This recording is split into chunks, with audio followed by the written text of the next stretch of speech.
ఆయనకు ముఖ్యమంత్రి అయ్యే అర్హత ఉందంట. ఆయనకు ముఖ్యమంత్రి అయ్యే అర్హత ఉందంట.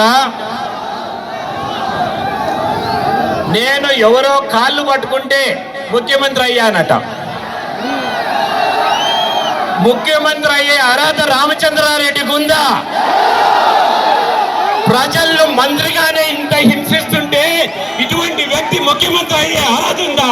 ఒక్కసారి ఆలోచన చేసుకోండి. నేను చెప్పకూడదు అనుకున్నాను, ఆయన్ను చెప్పకూడదు అనుకున్నాను. నేను పద్మావతి గెస్ట్ హౌస్ లో రాత్రి 11 గంటలకు డిసిసి ఎలక్షన్లు వచ్చినప్పుడు 50 మంది నా నియోజకవర్గం వాళ్ళు నేను కూర్చొని ఉంటే రాత్రి 11 గంటలకు ఇదే పెద్దిరెడ్డి రామచంద్రారెడ్డి వచ్చి నా కాళ్ళు పట్టుకొని నన్ను డిసిసి ప్రెసిడెంట్ కావాలని అడిగాడు.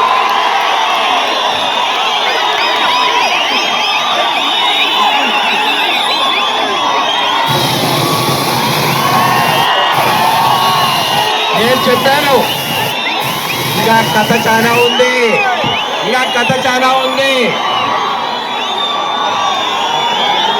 నేను చెప్పాను ఆయనకి, మీరు పెద్దవారు నా కాళ్ళు ఎందుకు పట్టుకుంటున్నారు, ఇది మంచిది కాదన్నా, మీరు లేయి, ఇది మంచిది కాదు అని.